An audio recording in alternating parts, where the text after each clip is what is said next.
Hi guys, my name is Sam and today I'm going to show you how to name compounds, and these are not just normal compounds, these are covalent compounds. So what is the difference between a covalent and an ionic compound? First is define both of them. An ionic compound is the ionic bonding between two atoms, metal and non-metal, very key, creating a total ion charge of 0. So now why do I have this word here bolded?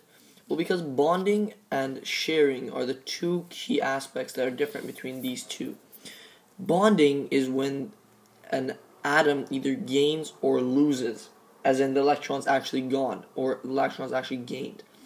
But in a covalent compound is when atoms, let me just get this in the frame, is when atoms, okay, I'm just going to read to you, it's stupid, is when atoms of two nonmetals bond by sharing electrons.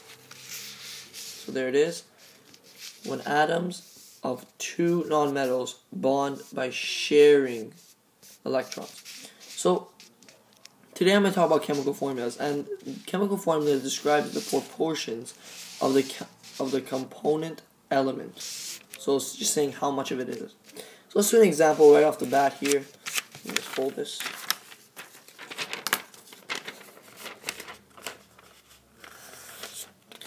Easiest way for us to understand.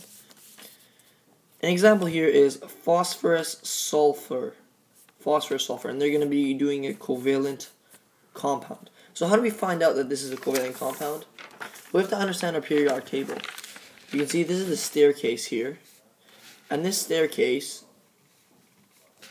is giving us a clear indication as to where the nonmetals are and the metals. And right here, along the staircase, like boron, aluminum, silicon, all these are metalloids, so you know either way. And so on this side, these are the nonmetals. So when we have something like this, phosphorus and sulfur, we can find them here. Here's phosphorus and here's sulfur, giving us two nonmetals. So we know that we have a covalent compound here. And here we have phosphorus 2 sulfide 3.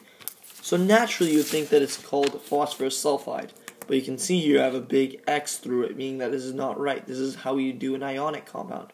So how should we do this? First of all, let's remember that this is only for ionic.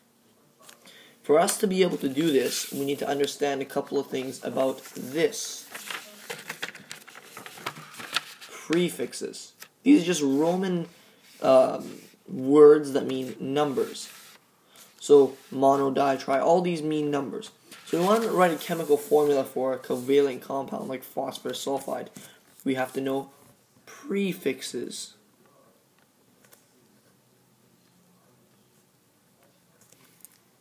Alright, so now that we have phosphorus 2 sulfide, we have to go phosphorus, and we have to see what phosphorus is. So it's a di phosphorus.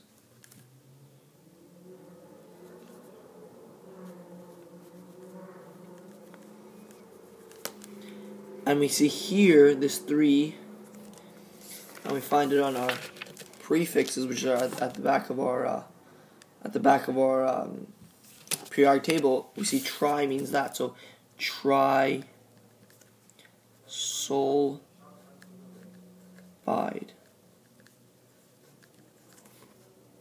You see what I mean? These are both prefixes. And remember again that these two are only used when we're doing covalent compounds. It's important to remember. So that's how you name covalent. That's how you do covalent compound formulas. So just remember. So let's rewind on the key points. Ionic compounds, covalent compounds, differences between bonding and sharing.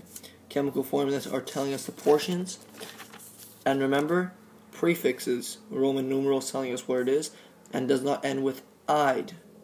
The tri comes before it. Thank you.